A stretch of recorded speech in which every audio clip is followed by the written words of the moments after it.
Саламатсыздар ма? Біздің бүгінгі тақырыбымыз жасанды интеллект арқылы есту қабілеті бұзылған балалардың білім алу процесін оңтайландыру. Жоспар келесі сатылардан тұрады. Есту қабілеті бұзылған балалардың білім алуында негізгі қиындықтар, жасанды интеллект технологияларының инклюзивті білім берудегі рөлі, тақырып өзектілігі және зерттеудің мақсаты. Цифрлық дәуірде білім беру құралдары өзгере бастады. Жасанды интеллект мұғалімдерге қосымша мүмкіндік беріп қана қоймай, ерекше білім беруді қажет ететін балалардың қажеттіліктеріне нақты бейімделе алады. Есту қабілеті бұзылған балалар көбіне визуалдық ақпаратқа сүйенеді. Сондықтан жасанды интеллект олардың оқу процесін жедел әрі тиімді етуге мүмкіндік береді. Есту қабілеті бұзылған балалардың даму ерекшелігі олардың есту әртүрлі деңгейде зақымдануымен байланысты. Жеңіл дәрежеден ауызша сөйлеуді ірі шудан ажырату қиындығы, орта дәрежеде мұғалімнің сөзін арнайы құралсыз түсіну мүмкін емес, ауыр дәрежеде сөзді қабылдау тек визуалды белгілер арқылы жүреді, толық саңыраулық дыбысты мүлде естімейді. Есту қабілеті бұзылған балалардың оқу барысында бірнеше кедергілер тән. Мұғалімнің айтқанын толық түсінбеу оқу материалын қалып қоюға әкеледі. Тілдің даму баяу болғандықтан мәтінді оқу, сөйлем құру, түсіну қиындайды. Коммуникацияның шектеулі әлеуметтік байланыстар даму тежейді. Бейімделген материалдар, аудио, жылдам сөйлеу, субтитрсіз видео сабақты меңгеруді қиындатады. Бұл қиындықтарды жоюда жасанды интеллект технологиялары маңызды рөл атқарады. Психолингвистикалық қиындықтар. Жасанды интеллектті қолдану үшін психолингвистикалық ерекшеліктерді білу маңызды. Сөздік қордың шектеулілігі оқушының түсінуін төмендетеді. Грамматикада қиындықтар, сөйлеу мен жазуда қателерді көбейтеді.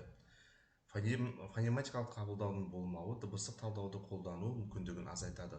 Абстрактілі ойлау визуалды тірек болмаған жағдайда баяу дамиды. Әлеуметтік эмоционалдық қиындықтар. Оқу барысында коммуникациялық шектеуліктер оқушының эмоциялық жағдайына тікелей әсер етеді. Өз қатарластарымен сөйлесу кедергілері, топтық жұмыста белсенділіктің төмендігі, мотивацияның әлсіреуі, жас ерекшеліктеріне байланысты ұяңдық, сенімсіздік пайда болуы.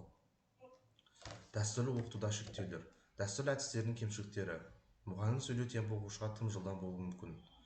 Тілін білетін мамандар жетіспеуі, сапалы коммуникацияға кедергі. Сабақ материалдары көбінесе дыбыстық форматқа сүйенеді. Мультимодальді ресурстар аз қолданылады. Технологиялардың инклюзивті білім берудегі рөлі. Жасанды интеллект технологиялар есту қабілеті бұзылған балалардың білім алуын жеңілдетіп, оқу процесін жеке бейімдеуге, визуалды қолдауды күшейтуге және инклюзивті ортада тең мүмкіндік жасауға ықпал етеді. Бұл балалардың білім сапасын арттырып, олардың әлеуетін толық ашуға жағдай жасайды. Автоматты субтитрлеу, сөйлеу мәтінге айналдыру, сабақты дәл түсінуге мүмкіндік, ерекше қажеттілігі бар балалар үшін тең тиімді қолжетімділік құралы. Тілінде сөйлеу тіліне аударады, үшті аватарлар арқылы көрсетеді, сурдопедагог болмаған жағдайда аса пайдалы болады. Дербестендірілген оқыту. Баланың деңгейіне қарай тапсырмалар, қателерді автоматты талдау. Бұл оқу процесін жеңілдетеді және қызықтетеді. Интерактивті визуалды материалдар. Инфографика, анимация, AR, VR қолдану. Күрделі тақырыптар көзбен көріп түсінуге тиімді. Тақырыптың негізгі өзектілігі. Инклюзивті білім беруде технологиялық қолжетімділік мәселесі әлі толық шешілмеген. Есту қабілеті бұзылған балалар үшін оқу материалының 80% визуалды түрде қабылданады. Бейімделген материалдар мен маман жетіспеушілігі де бар. Осы орайда жасанды интеллект технологиялар бейімдеуді жеңілдетіп, сапасын арттырады. Оқу қажеттілігін арттырады. Сурдопедагогқа көмекші құрал ретінде көмек істейді.